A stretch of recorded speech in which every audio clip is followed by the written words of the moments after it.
Good morning, garden friends. Today is cleanup day. I'm actually going to be cutting back my roses. They can get out of the way of my hydrangeas that are blooming phenomenally.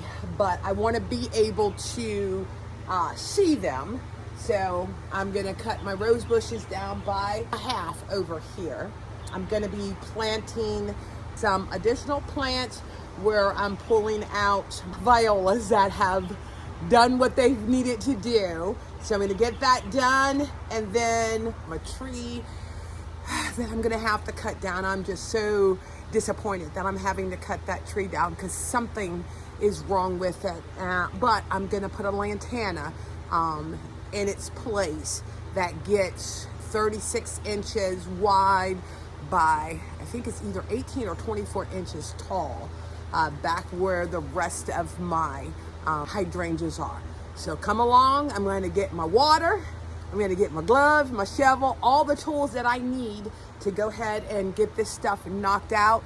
It is warm today. High humidity we have. So just would say to you gardeners, make sure you have a hat on and keep yourself hydrated when the temperatures are high and we have that high humidity. All right, so let's go ahead and get to work. Okay, this is going to be the first bed that I'm going to work on. Address my black-eyed Susies. I think I just need to put maybe a little bit more mulch around them to get them to stand up. Lamb's ears, finish cleaning that up. And then these are some of the plants that I'm going to be putting in here that I got today along the edge border here. The violas are spent, and then I'm also going to interweave in Penta, and I have white and pink. So we'll go ahead and get this all cleaned out, get those plants planted, some fresh topsoil and mulch down. Okay, the garden bed is cleaned up, and I have also cut down all of my rose bushes as I stated. Now, while they don't have any blooms on it, you can see the hydrangeas better, and then also it's getting more sunlight to my Waigili back here, and it just looks so nice and neat. And then I was able to plant the fern right there, and like I said, just got everything nice and clean, put a fresh thin coat of mulch over top of it, so that way I am done for the season with these two flower beds. Okay, so we're gonna go next to the area that my one Texas Vertex tree is literally dying, and I don't know why.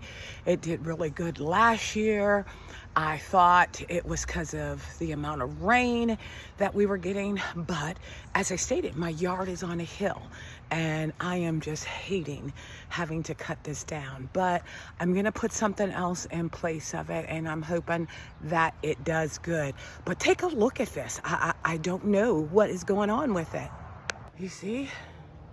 The flowers will come on and then they just dry up, and I don't know why.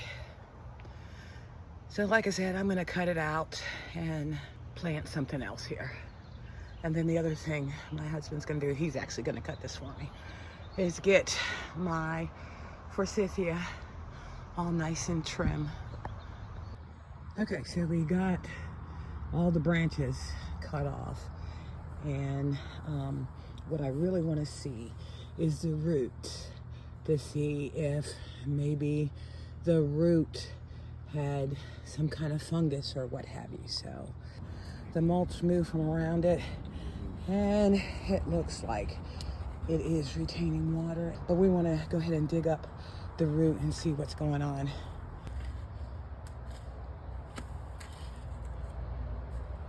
It's still connected. Okay, so it's called a Plum Magic Crape Myrtle. Full exposure to the sun. Grows 12 to 14 high, 8 to 10 wide. Definitely our zone. And then, like I said, I wanted to make sure I could still have that feel in this back corner, being able to see through the trees to where the crepe myrtle is going to be. And as you can see, that root ball is pretty big, so we are going to dig the hole double the size in width and also in depth. And we're just putting all the dirt in here because crepe myrtles are pretty resilient trees, but I'm also going to put some topsoil in it to help break up the clay. So we're gonna go ahead and get that planted here.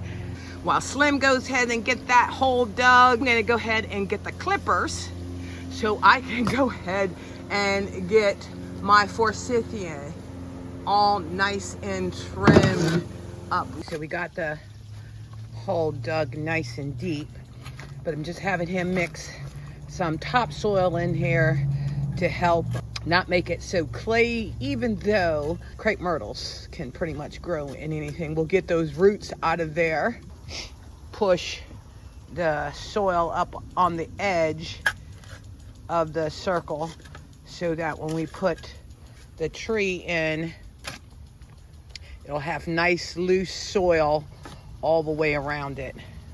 And then we'll put fertilizer in there and also some compost and manure mixture.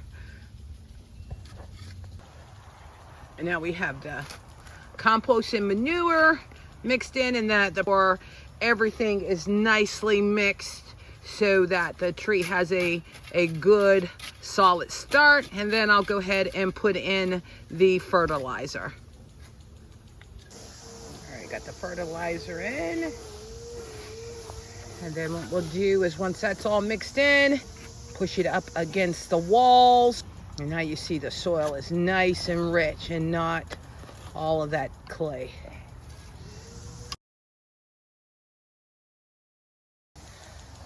We're gonna just agitate the roots just a little bit. All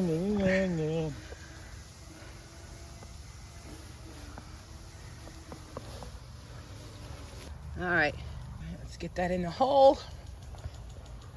Get it centered. It actually needs to come your way more. Right there, that's straight. I'll hold it and get all that good soil around the base, and then we'll backfill it. Okay, it is all planted, and this is going to do exactly what I want it to do. And still, you know, as the tree gets bigger, you'll be able to still peek through the trunks, since we have 3, and see my hydrangeas and roses in the background. So, mission accomplished. Okay, so the hedge is all trimmed up really, really nicely. She does get a little wild and real quick, but what she showcases in the spring is worth it. And then this is the new tree.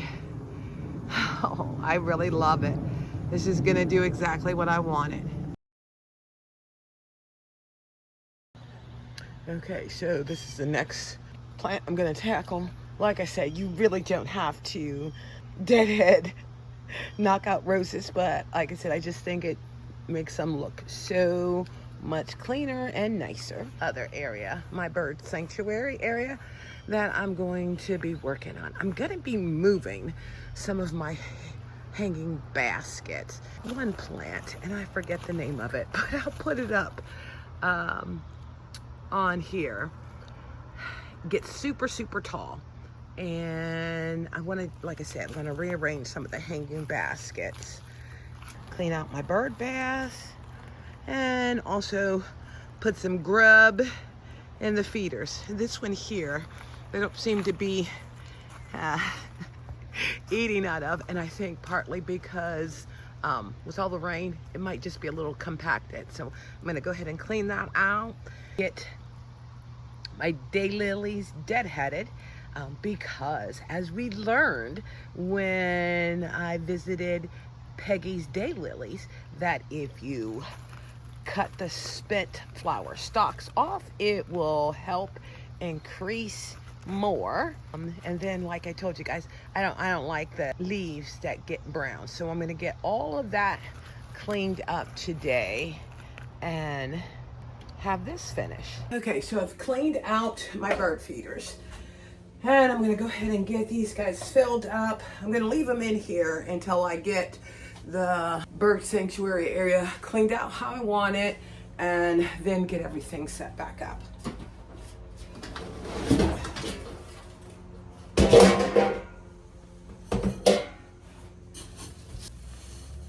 Now, about the only thing I don't like about this bird feeder is the squirrels tend to have easier access to getting the seeds.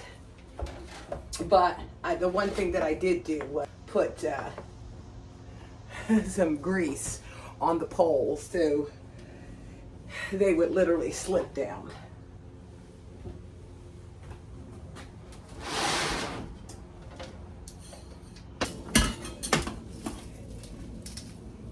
Let me go get the lid for this.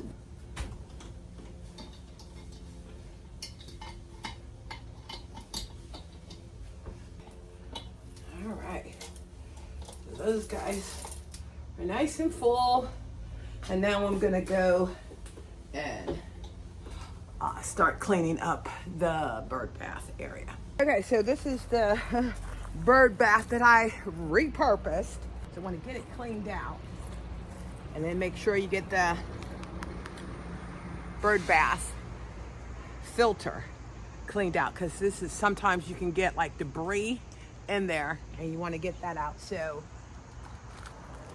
as to allow the pump to work. And then I got some marbles that I put in here. Get this, use that rainwater on the plant. Don't waste it.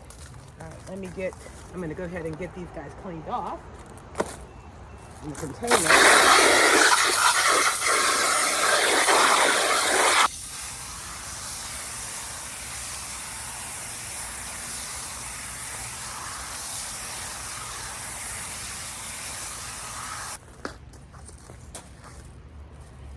Get this cleaned off.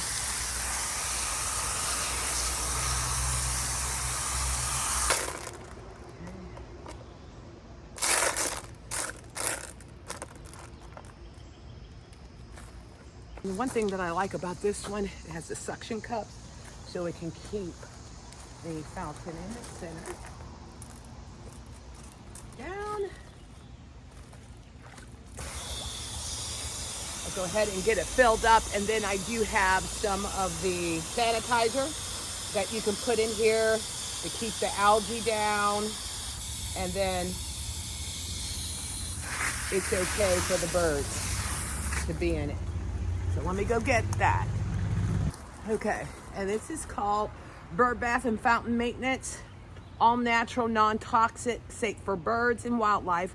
Prevent stains, sludge, mineral deposit, and organic contaminants. So, figure if I'm gonna create a sanctuary for the birds, let's make sure it's a nice, safe one.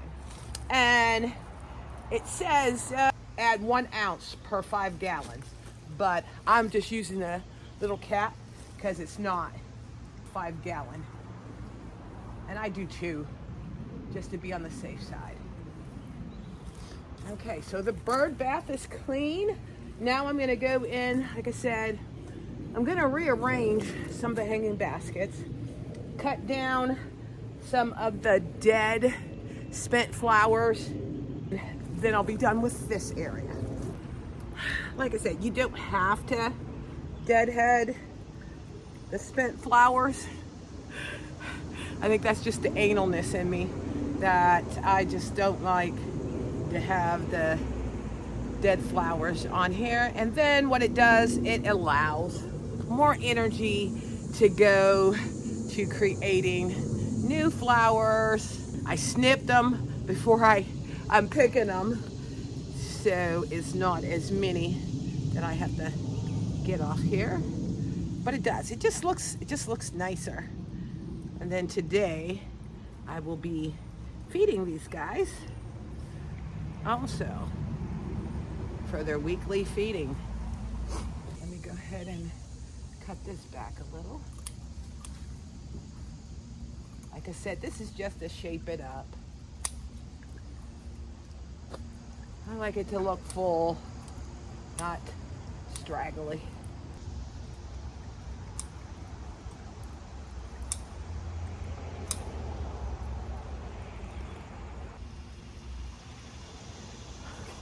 I'll do that part later. Don't think you guys want to sit here and watch me deadhead my petunia basket. But let's go to these guys. Focus on cleaning up and like Peggy had stated, if you end up cutting the stalks, you will get more flowers. But one thing about these stalks is I may have one that has bloomed, but I have another flower on there. So I'm not gonna cut those stalks all the way down. I'm just gonna snip off the dead flower so that that energy is focusing on the new blooms that it's sharing the stem with. Oh, now I do have one back here that I could probably cut all the way down. And this is what I'm talking about. The flower's spent, there's no new growth, so you cut that stem down with the goal of it flushing another one through for you. This rose bush here, I'm just gonna go ahead and cut it down so that a new flush of flowers will come through. And then two, to shape it up. And then, like I said, everything is getting fed today.